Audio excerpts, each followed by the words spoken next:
அனைவருக்கும் கோபிநாத்தின் அன்பு வணக்கங்கள் நண்பர்களே. கர்மா அப்படிங்கிற இந்த ஒரு வார்த்தை கேட்டால் ஆடி போகாதவர்கள் இந்த உலகத்தில் யாரும் இருக்க மாட்டார்கள். ஏன்னா கர்மானாலே எதிர்மறை சொல் போல பார்க்கக்கூடிய நிலைமைக்கு நாம் வந்துவிட்டோம். அவ்வாறு கிடையாது என்பதை நாம் முதலிலே தெரிந்து கொள்ள வேண்டும். கர்மா என்ற வார்த்தை நாம் செய்கின்ற செயலை குறிக்கக்கூடியது, நாம் ஆற்றுகின்ற வினையை குறிக்கக்கூடியதுங்கிறத மட்டும் நம்ம தெளிவாக தெரிஞ்சுக்கிட்டால் போதும். ஏன்னா கர்மானாலே அந்த கர்மாவால் தான் இந்த பிறப்பு அப்படிங்கிற அளவுக்கு நம்ம உணர்ந்திருப்போம்.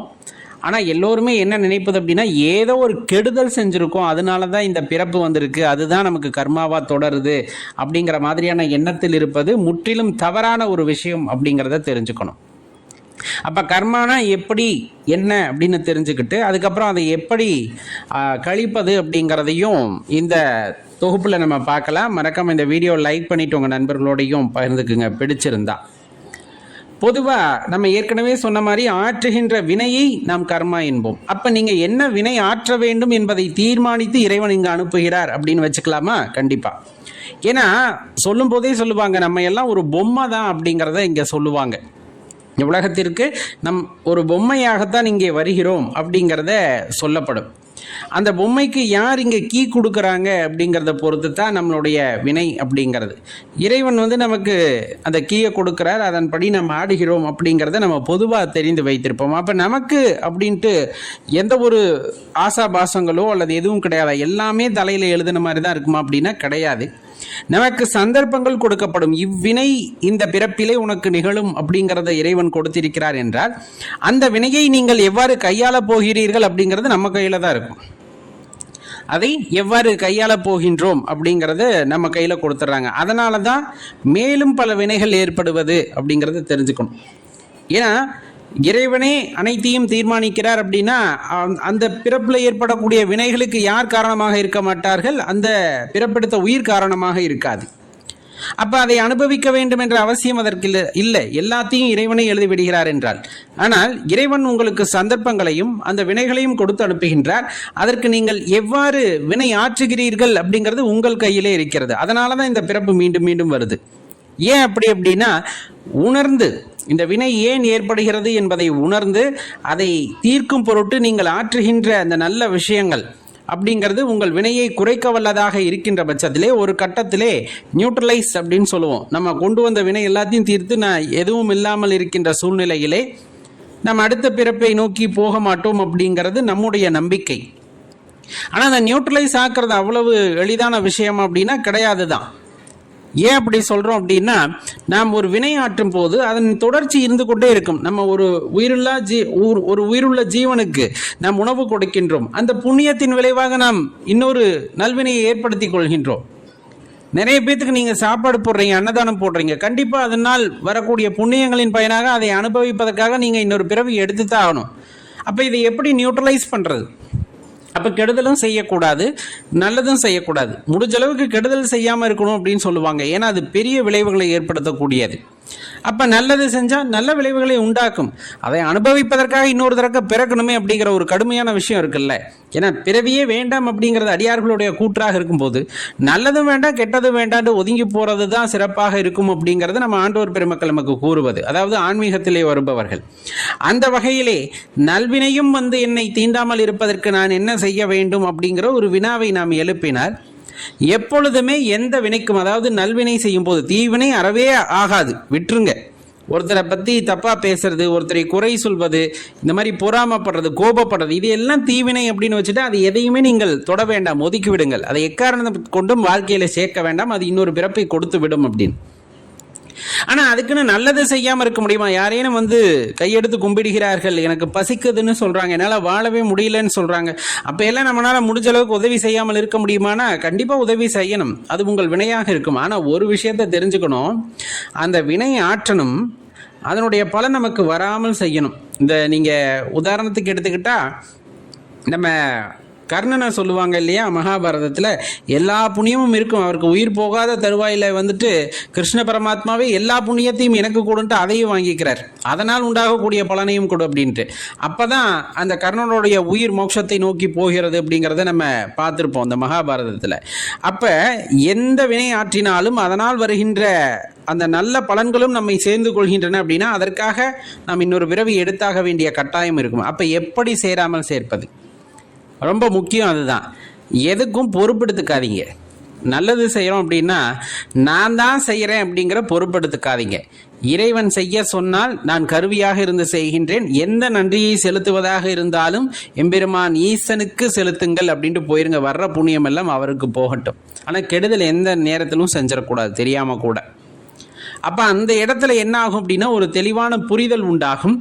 நம்ம கொண்டு வந்த வினைகளை யாவையும் களைந்து விட்டு புதியதோர் வினையை நாம் சேர்த்து கொள்ளாமல் இந்த பிறப்பை முடித்துக் கொள்வதற்கான வாய்ப்பு இருக்கு. அதையும் மீறி இந்த உடல் பிணைகள் இதெல்லாம் முற்பிறவியில் செய்த வினையின் காரணமாக வருகிறது அப்படின்னா அதை அனுபவிப்பது நமது கடமையாக இருக்கும். அதில் இப்போ மருத்துவ முறைகளை எடுத்துக்கொண்டு அதிலிருந்து மீண்டு வர வேண்டும் என்பதும் ஒரு கர்மாவாக இருக்கிறது என்றால் அதுவும் நடக்கும். போகிற போக்கில் எல்லாமே நடந்துகிட்டு இருக்கும், அதை அனுபவித்து கொண்டே போக வேண்டும் அப்படிங்கிறத தெரிஞ்சுக்கிட்டாலும் நம்மால் நீக்க முடியாத கர்மாவை வேறு யாராலும் நீக்க முடியுமா அப்படின்னு கேட்டால் முடியும் அப்படிங்கிறத தான் நம்ம குருமார்கள் நமக்கு சொல்கிறாங்க. ஒரு சில வினைகளை நாம அனுபவித்து களைந்து கொண்டாலும் சில வினைகளை நம்மால் அவ்வாறு களைய முடியவில்லை அப்படின்னா குருவிடம் தீட்சை பெறுவதன் மூலமாக குருவினுடைய வழிகாட்டுதலின்படி நாம் செய்யும் பொழுது, குரு நமக்கு ஸ்பரிஷ தீட்சை கொடுக்கும் பொழுது, இந்த மாதிரி பல்வேறு விஷயங்களால் நாம் கொண்டு வந்த கர்மாவை அவர்களால் தீர்க்க முடியும் அப்படிங்கிறத தீர்க்கமாக நம்பணும். காரணம், இறைவன் குரு வாயிலாகத்தான் நமக்கு அந்த என்ன சொல்வது அப்படின்னா அந்த காரியத்தை ஆற்றுகிறார் அப்படிங்கிறத உணர்ந்துக்கணும்.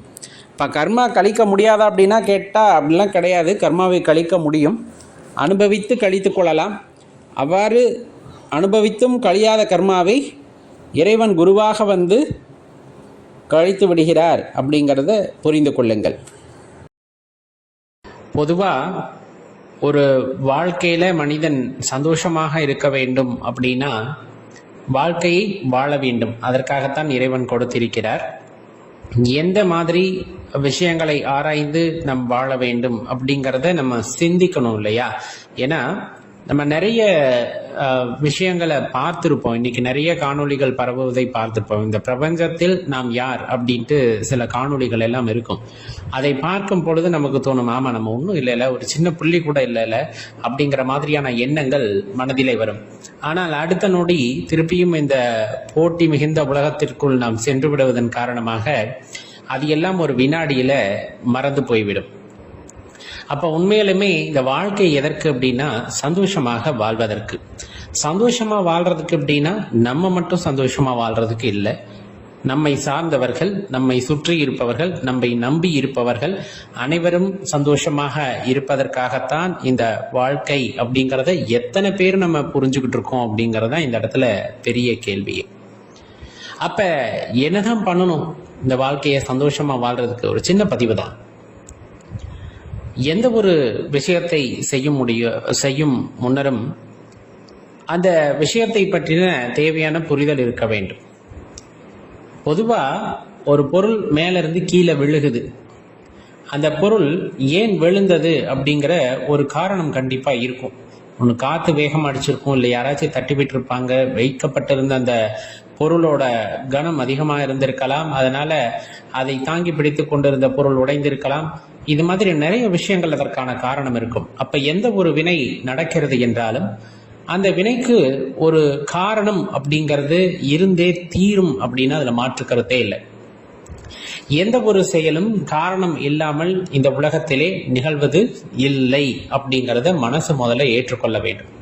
ஏன்னா இன்னைக்கு நிறைய நம்ம என்ன சொல்றோம்னா, நான் மட்டும் கஷ்டப்படுறேன், நல்லவனா இருக்கிறது அவ்வளவு பெரிய தப்பா இப்படிங்கிற வார்த்தையை பயன்படுத்தாத நபர்களே இல்லை. எப்ப கஷ்டமானது வருகிறது, எப்ப சந்தோஷமானது போகிறது அப்படின்னம்னா ஒரே விஷயம்தான், சந்தோஷமா மட்டுமே இருக்க வேண்டும் என்ற மனது துன்பத்தை கொண்டு வந்து சேர்க்கும். சந்தோஷமா மட்டுமே இருக்கணும் அப்படின்னு நினைச்சுக்கிட்டு நம்ம செய்யக்கூடிய சில வினைகள் நமக்கு எதிராக சில வினைகள் அவ்விடத்தில் இருக்கும் பொழுது அந்த சந்தோஷத்தை சீர்குலைக்கும்.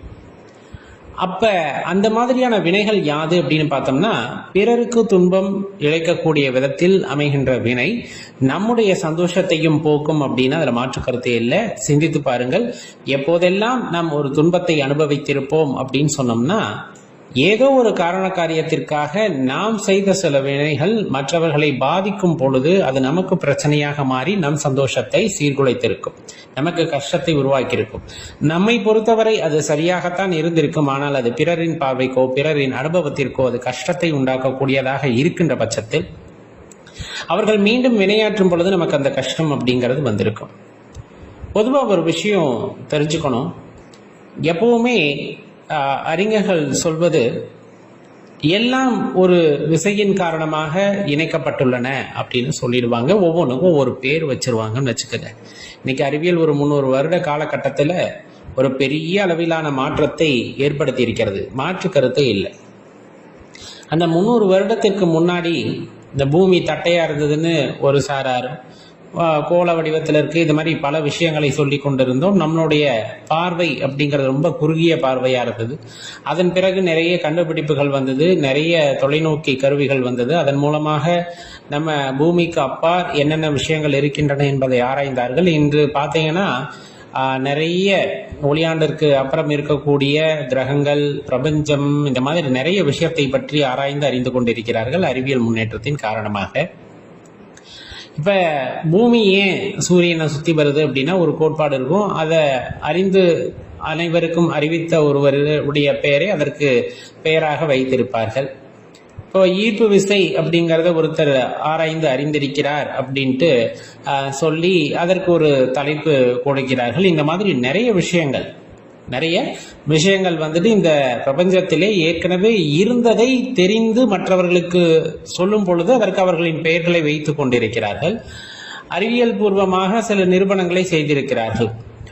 அது பார்த்தோம் அப்படின்னா பாராட்டிற்குரியது தான், இல்லைன்னே சொல்ல முடியாது. ஆனா இதையெல்லாம் தாண்டி ஒரு விஷயம் இருக்கிறது அல்லவா? இப்ப நிறைய அறிவியலாளர்கள் அல்லது அறிவியலில் திளைத்து கொண்டிருப்பவர்கள் ஆன்மீகவாதிகளை பார்த்தால் சொல்லக்கூடிய ஒரே ஒரு விஷயம், கடவுள்னா என்னன்னு சொல்லுங்க அப்படின்னு சொல்லிட்டு சில கேள்விகள் அப்படி இப்படின்னு வச்சுட்டு கடைசியா இவர்களால் எதை உணர முடியாதோ, எதற்கெல்லாம் பதில் இல்லையோ அந்த பதில் இல்லாத விஷயத்தை கடவுள் என்று கூறிவிடுவார்கள் அப்படின்ட்டு நிறைய இடத்துல சொல்ல கேள்விப்பட்டிருக்கோம். நிறைய பேர் சொல்லியிருக்காங்க. அடியேனும் சில இடத்துல அதை கேள்விப்பட்டிருக்கின்றேன். அப்படியே வைத்துக் கொள்ளலாம். எதற்கு விடை காண முடியாதோ அதை கடவுள் என்று நீங்கள் சொல்வது போலே அடியேனும் சொல்வதாகவே வைத்துக் கொள்ளுங்கள். அடியேன் எப்பொழுதுமே ஒரு விஷயம் தெளிவாக குறிப்பிடுவது உண்டு. இந்த விசைகளை நாம் கண்டறிகின்றோம், கண்டறிந்து அதற்கு அறிவியலாளர்கள் பெயர் வைத்துக் கொள்கிறார்கள், பாராட்டுக்குரியதுதான். அந்த விசைகளை நம்மால் உணர்ந்து கொள்ள முடிகிறது. அதற்கு பல கருவிகள், காரணங்கள் தேவைப்படுகிறது. அதையெல்லாம் வைத்து அறிந்து கொள்கின்றோம், பாராட்டுக்குரியது தான். அந்த விசைகளை எப்படி பயன்படுத்த வேண்டும் என்று தெரிகிறது, அதை பயன்படுத்துகின்றோம், அதுவும் பாராட்டுக்குரியது தான். ஆனால் அவ்விசைகளை ஏதோ ஒரு ஆற்றல் பிணைத்திருக்கிறது, உருவாக்கி இருக்கிறது. அதன் மூலமாக பல கிரகங்களுக்கிடையே ஒரு ஆகர்ஷண சக்தி, அதாவது ஈர்ப்பு சக்தியை உண்டாக்கி இருக்கிறது. அதன் பொருட்டாக ஒரு நட்சத்திரத்தை அடிப்படையாக கொண்டு பல கோள்கள் இயங்குகின்றன. இது சூரிய குடும்பம் மட்டுமல்ல, இது போல பல அண்டங்கள், பேரண்டங்கள், பிரபஞ்சம், இந்த மாதிரி நிறைய விஷயங்கள் வந்துட்டு ஏதோ ஒரு ஆகர்ஷண சக்தியின் காரணமாக ஈழ்த்து கட்டி போடப்பட்டு இருக்கின்றன. இன்னும் சொல்ல போனா சமீபமாக சொன்னது, இந்த கருந்துளையின் செயல்பாடுகளின் காரணமாகத்தான் இன்னும் பிரபஞ்சம் விரிவாகி கொண்டே போகிறது அப்படின்னு சொல்லப்படுகிறது. இது எல்லாம் மனித அறிவிற்கு எட்டிய விஷயங்கள். இன்னும் மனிதனின் அறிவுக்கு எட்டாத விஷயங்கள் ஏராளம் இந்த பிரபஞ்சத்திலே இருக்கக்கூடும். தெளிவா தெரிஞ்சுக்குங்க. இதையெல்லாம் படைத்த ஒருவர் அல்லது இதையெல்லாம் சிருஷ்டித்த ஒருவர் அப்படின்னு யாராச்சும் ஒருத்தரை நம்மளால கை காட்டிட முடியுமா அப்படின்னா கை காட்டுவாங்க. அவங்கவுங்க மத கோட்பாடின்படி இன்னார் இன்னார் என்று சொல்வார்கள். ஆனால் அது எல்லாம் மதங்களுக்குள் வராது. தெளிவா தெரிஞ்சுக்கணும். எந்த மதங்களும் அதற்காக உரிமைக்கு வர முடியாது. இறைவன் ஒருவர் தான். அவருக்கு பெயரும் கிடையாது, ஊரும் கிடையாது, விலாசமும் கிடையாது.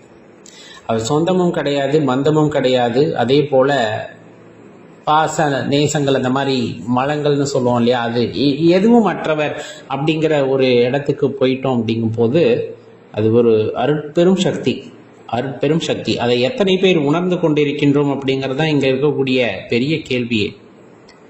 ஒரு சின்ன துகளுக்கு கூட ஈடாகாத நமக்குள் எவ்வளவு அகங்காரம் பொதிந்து கிடைக்கிறாங்க. அந்த அகங்காரம் இருந்தால் மனதிலே எப்படி சந்தோஷம் இருக்கும், எப்படி வாழ்க்கை அமைதியானதாக இருக்கும், எப்படி ஆனந்தம் உள்ளதாக இருக்கும் அப்படிங்கிறது தான் அடியேன் கேட்கக்கூடிய ஒரு பெரிய கேள்வி. நிறைய பேர் நம்ம சேனலுக்கு வரவங்க கூட சொல்றாங்க, நானும் பார்த்துருக்கேன், சொல்ல வர்றத ரொம்ப சுருக்கமாக சொல்லிட்டு போங்க ஐயா, ரொம்ப ரொம்ப நேரம் போகிற மாதிரி இருக்குது அப்படின்ட்டு. அடியேன் திருப்பி கூறிக்கொள்வது ஒன்றே ஒன்றுதான். இது பக்கமாக எழுதி அதை கொடுக்க வேண்டும் என்று பேசுவது கிடையாது. அந்த 30 வினாடியா ஒரு நிமிடத்திற்குள்ளோ இதை நம்ம சுருக்கி பேசிடணும் அப்படிங்கிற மாதிரி அடியேன் பேசுவதும் கிடையாது. அடியேன் உணர்வதை பிறர் அறிந்து கொள்வதற்கு போன்ற எளிமையான விஷயங்களின் மூலமாக விளக்குவது அப்படின்னு ஒரு விஷயத்தின் மூலமாகத்தான் அடியேன் எப்பவும் தெளிவுபடுத்த விரும்புகின்றேன். சில அடியார்கள் விருப்பப்படுவது போல ஒரு நிமிடத்திற்குள்ளோ 30 வினாடிக்குள்ளோ அடியனுக்கு பேசி பழக்கமில்லை, அது வரவும் மாட்டேங்கிறது. அது தெளிவாக குறிப்பிட வேண்டிய அவசியமும் இவ்விடத்தை. ஏன்னா நிறைய பேர் இப்போ கேட்குறாங்க, இந்த நிறைய ஷார்ட்ஸ் ரீல்ஸ்லாம் வருது இல்லையா, அதை பார்த்துட்டு எங்களுடைய நேரம் பொன் போன்றது அப்படின்ற. கண்டிப்பாக உங்களுடைய நேரம் வைரத்தை விட மிக உயர்ந்தது. இது ஆன்மீக தேடல் உள்ளவர்களுக்கான பதிவு. சில விஷயங்களை சில விளக்கமாகத்தான் குறிப்பிட்டாக வேண்டும் அப்படிங்கிற கட்டாயத்தில் அடியேன் சில நேரங்களில் விரிவாக பேசுவதும் உண்டு. அது ஒரு மாதிரி விஷயம் தெரிந்தவர்கள் அதை தவிர்த்து விட்டு போய்விடுவார்கள். சொன்னதைத்தான் சொல்கிறார், நான் உணர்ந்தைத்தான் சொல்கிறார் அப்படின்னு. ஆனால் ஒரு சிலருக்கு அது அவசியமாகிறது அப்படின்னா அவர்களுக்கு அது தேவைப்படுகிறதாக இருக்கிறது அப்படிங்கிறத தான் இந்த இடத்துல தாழ்மையுடன் தெரிவித்துக் கொள்ள விரும்புகின்றேன். சரி, இப்போ ரொம்ப முக்கியமாக நம்ம பார்க்க வேண்டியது அப்படின்னு சொன்னோம்னா ஆராய்ந்து உணர்தல் அப்படின்னு சொல்லக்கூடியது. எதற்காக இதை சொல்ல வந்தோம் அப்படின்னா, இந்த பிரபஞ்சத்திலே எல்லாமே ஒன்றுக்கொன்று தொடர்புடையது, ஏதோ ஒரு காரணத்தினால் இயங்கக்கூடியது அப்படிங்கிறத நமக்கு நல்லாவே தெரியும்.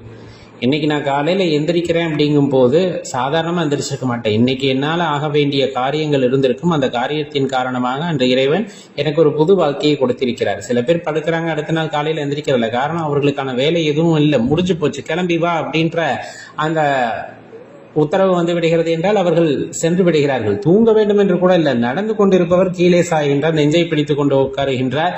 அவருடைய காரணம், அவர் எதற்கு வந்தாரோ அந்த காரணம் முடிந்து விட்டது, திரும்பி வா என்ற அழைப்பு வந்தவுடன் உடனே சென்று விட வேண்டியது இருக்கிறது. ஆனால் ஒரு வினை நடக்கிறது என்றால் அவ்வினை எதற்காக நடக்கிறது, எதன் பொருட்டு நடக்கிறது, இதனால் யாருக்கு என்ன பயன் அப்படிங்கிறது எல்லாம் ஆராயக்கூடிய தன்மை ஒரு மனிதனுக்கு இருக்கிறது. அப்படின்னா அவன் நிறைய கேள்விகளை கேட்டுக்கொண்டே இருப்பான். அடுத்தடுத்து என்ன செய்ய வேண்டும் என்ற கேள்விகள் கேட்கப்படுகின்றன. அதன் வாயிலாக நிறைய விஷயங்களை அவன் உணர்ந்து கொண்டே செல்கின்றான்.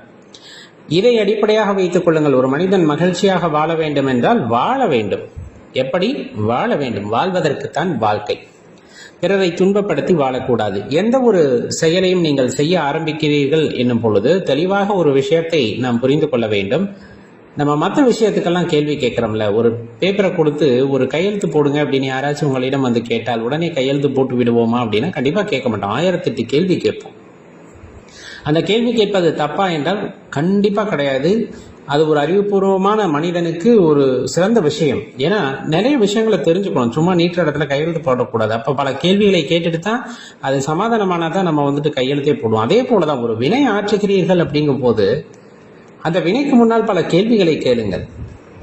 இந்த வினை எல்லோருக்கும் நன்மை பயக்கக்கூடியதா, யாருக்கு தீமை பயக்கக்கூடியது, அந்த தீமை பயக்கும் என்றால் அது அவசியமா, அது எத்தனை பேரை பாதிக்கக்கூடியது, எத்தனை பேருக்கு அது பலன் தரக்கூடியது. ஏன்னா இது நம்ம ஒவ்வொரு இடத்துலையும் கேளுங்கன்னு கூட சொல்லலை.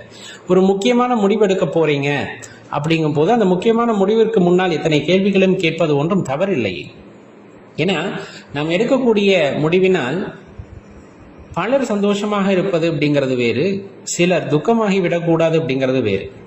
அதுலேயும் அந்த துக்கமாகின்றார்கள் அப்படின்னா அவர்கள் நல்லவர்களாக இருக்கும் பட்சத்தில் கண்டிப்பாக நாம் செய்த வினை தவறானதாக போய்விடுகிறது.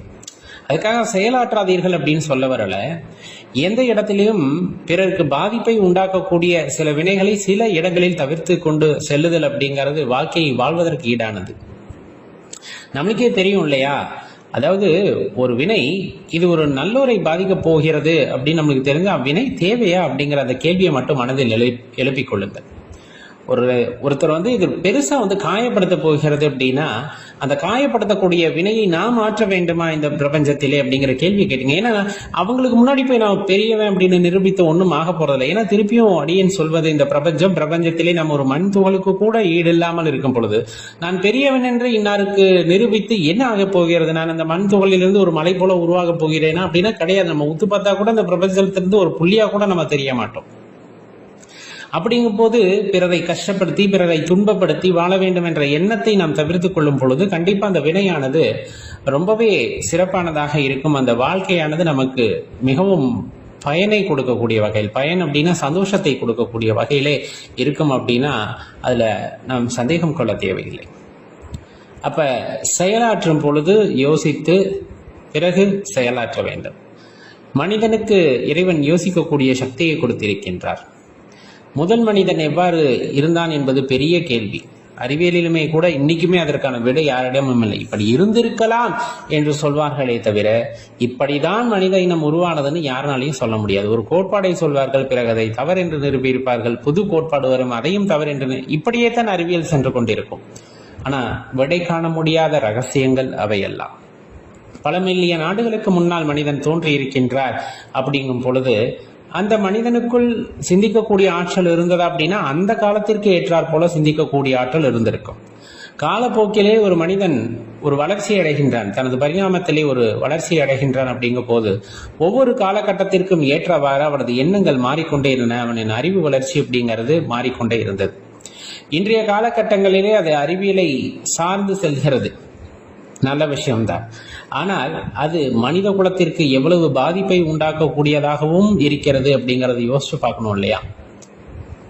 சரிதானுங்களே, நல்ல விஷயங்கள் தான். ஆனா என்ன இருந்தாலும் சில விஷயங்கள் மனித குலத்திற்கே ஆபத்தை உண்டாக்கக்கூடியதாகவும் அந்த அறிவியல் கொண்டு வந்து நிறுத்துகிறது. அப்படிங்கும் போது அதுவும் பெரிய கேள்விக்குறியான ஒரு விஷயம் தானே. ஆராய்ந்து அறிய வேண்டும் அல்லவா? ஒரு தனிப்பட்ட ஒருவனின் விருப்பத்திற்காக, ஒரு தனிப்பட்ட ஒருவனின் சந்தோஷத்திற்காக, அவனுடைய இச்சைக்காக இன்னும் பல விஷயங்களை சொல்லிக்கொண்டே போகலாம். கர்வத்திற்காக, ஆணவத்திற்காக அந்த நாட்டு மக்களுக்கே உடன்பாடு இருக்காது. ஆனாலும் தனது கொள்கை பின்வாங்காமல் இருந்து இன்னொரு நாட்டு மக்களை அழிப்பதோ அல்லது தன்னுடைய பெயரை நிலைநாட்ட வேண்டும் என்று பிறருடன் சண்டைக்கு செல்வதோ எல்லாம் உத்தமமானதா? அறிவியலின் வளர்ச்சி என்ற பெயரால் தவறுதானே? இதெல்லாம் தவிர்த்தான் அந்த மனிதம் அப்படிங்கிற விஷயம் ஒரு மனிதனும் மனதுக்குள் உதிக்கும் பொழுதுதான் அந்த மனிதம் அப்படிங்கிறது சந்தோஷத்தை உண்டாக்கும். பிற மனிதர்கள் மீது ஒரு அன்பை கொடுக்கின்ற வகையிலே அது அமையும் அப்படின்னா அது மாற்றுக்கருத்தே இல்லை. அப்ப மனிதனின் வாழ்க்கை எப்பொழுது ஆனந்தமாகிறது? மனிதனின் வாழ்க்கை வாழும் பொழுது அழகாகிறது. பிறரை மகிழ்ச்சியாக வைத்திருக்க வேண்டும் என்று கூட அவசியமில்லை. தன்னைத்தானே மகிழ்ச்சியாக வைத்துக் கொள்ளும் பொழுது, தனது வினைகள் பிறர் யாரையும் பாதிக்காத வகையில இருக்கும் பொழுது அந்த மனிதம் மலர ஆரம்பிக்கின்றது.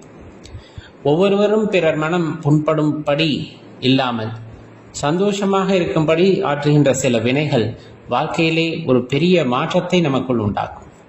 மீண்டும் யோசித்து பாருங்கள், இந்த பிரபஞ்சம் எவ்வளவு பெரியது, அதிலே நாம் எந்த ஒரு இடத்திலே இருக்கின்றோம், நம்முடைய வினைகள், நாம் ஆற்றுகின்ற வினைகள் எத்தகையது, இந்த வினைகளின் காரணமாக இந்த பிரபஞ்சத்தை மீறி நம்மால் வெளிப்பட முடியுமா? முடியாது என்றால் நாம் ஏன் இந்த வினையை செய்ய வேண்டும்? அந்த வினையின் காரணமாக யார் யாருக்கு என்னென்ன பயன்கள் நிகழப்போகின்றன என்பனவற்றையெல்லாம் யோசித்து செயலாற்றும் பொழுது கண்டிப்பாக உங்கள் வாழ்க்கைக்கான ஒரு அர்த்தம் புரிய வரும். உங்களை பற்றிய சிந்தனை உங்களுக்குள் மேலெழும்பும். அந்த சிந்தனையின் காரணமாக நாம் யார் என்பதை உணர்ந்து கொள்ள முற்படும் பொழுது மனதில் மிஞ்சியிருப்பது குழப்பம் மட்டுமே. அந்த குழப்பத்திற்கு வழிகாண முற்படும் பொழுது கண்டிப்பாக தன்னை அறிதல் அப்படிங்கிறதுல ஒரு குறிப்பிட்ட தொலைவை நாம் தாண்டி போடும் பொழுது ஒரு பெரிய தடைக்கல் அங்கே நிற்கும். அப்படி ஒரு பெரிய தடையா இருக்கும், அதை தாண்டி போகவே முடியாதுங்கிற மாதிரி எண்ணம் இருக்கும். ஆனாலும் திருவருள் காரணமாக அதையும் நம்மால் தாண்டி செல்ல முடியும் என்கின்ற நம்பிக்கையிலே ஆன்மீக வழியிலே நாம் செல்லும் பொழுது பிறருக்கு துன்பம் விளைவிக்க கூடாது. அடியேன் மீண்டும் சொல்லிக் கொள்வது, ஆன்மீகவாதிகள் என்றால் எல்லாத்தையும் ஒரு இடத்துல நிறுத்திடக்கூடாது. ஏன்னா இன்னைக்கு கட்டமைக்கப்படுகின்ற உருவமே என்னன்னா, ஆன்மீகவாதிகள் அப்படின்னாலே போலி சாமியார் அப்படிங்கிற மாதிரி ஆயிடுச்சு. ஆன்மீகம் என்பது அது வல்ல அப்படிங்கிறதையும் தெளிவாக உணர்ந்துக்குங்க. நம்முடைய அறியாமையின் காரணமாக ஒரு போலி சாமியார் என்று சொல்லக்கூடியவர்களிடம் சென்று பணத்தை கொட்டுவதன் மூலமாக ஆன்மீகம் தவறானதாக ஆகிவிடுவதில்லை. உண்மையான ஆன்மீகவாதிகள் நிறைய பேர் உண்டு. மனிதனை மனிதனாக வாழ வைப்பதற்கான அற்புதங்கள் அவர்களிடம் இருக்கின்றன. நல்ல சிந்தனைகள் அவர்களிடம் இருக்கின்றன. நாம் யாரும் அவர்களை தேடி செல்வது இல்லை. நமக்கு தேவை அப்படிங்கிறது பார்த்தா கொஞ்சம் பளபளப்பாக இருக்கணும், கொஞ்சம் மார்க்கெட்டிங் தெரிஞ்சிருக்கணும், அவர் விற்கிற பொருட்களை நாம் வாங்க வேண்டும். இந்த மாதிரி நிறைய விஷயங்கள் இருந்தால் அவர் உண்மையான ஆன்மீகவாதி என்று நாமே நம்பிக்கொள்கின்றோம். நம்மை நாம் நம்ப வைத்துக் கொள்கின்றோம். ஆனால் அது வல்ல. தேடி செல்லுங்கள். கண்டிப்பாக இந்த பிரபஞ்சத்தில் உள்ள உங்கள் அருகாமையிலே நிறைய ஆன்மீகவாதிகள் இருப்பார்கள். அவர்களை நீங்கள் எப்படி இனம் கண்டு கொள்ள முடியும் அப்படின்னா, எதற்காகவும் ஆசைப்பட மாட்டார்கள். வாழ்க்கையை இன்பமாக வாழ்வது எப்படி, பிறருக்கு துன்பம் தராதவாறு வாழ்வது எப்படி, இந்த உடலை எப்படி ஒரு சிறத்தன்மையுடன் பாதுகாப்பது, இந்த மாதிரி பல விஷயங்கள் ஆன்மீகத்தில் சொல்லப்படுகின்றன. அதை மட்டும்தான் உங்களுக்கு எடுத்து கூறுவதாக அவர்களின் செயல் இருக்குமே தவிர, பணத்தை ஒரு மூலமாக அல்லது ஒரு பிரதானமாக வைத்துக்கொண்டு எந்த செயலையும் அவர்கள் செய்ய மாட்டார்கள். உங்களுடைய பணத்தை எதிர்பார்ப்பவர்களாகவும் அவர்கள் இருக்க மாட்டார்கள். குரு தட்சணைன்னு எப்பவுமே உண்டு. அதை தவிர வேறு எதையும் அவர்கள் எதிர்பார்ப்பதாக இருக்காது. அவ்வாறு ஒருவர் இருக்கின்றார் என்றால் அவரை விட சிறந்த குரு உங்கள் வாழ்க்கையில் வேறு யாரும் இருக்க முடியாது. தேடி தேடி போயும் போலிசாமியர்கிட்ட விழுந்துடாதீங்க. மீண்டும் சொல்வது அதுதான். தன்னை பளபளப்பாக இந்த வெளி தோற்றத்தை ஏற்படுத்தி கொண்டு இந்த சமுதாயத்திற்கு தன்னை ஒருத்தர் அடையாளம் காட்டிக் கொள்கிறார் அப்படிங்கும் போது 1000 தரம் யோசிங்க. இவர் சரியானவரா என்று உத்தரவை இறைவனிடம் கேளுங்கள். இறைவன் ஒரு நல்ல குருவாக இருந்து வழிகாட்டுவார். சிவாய நம.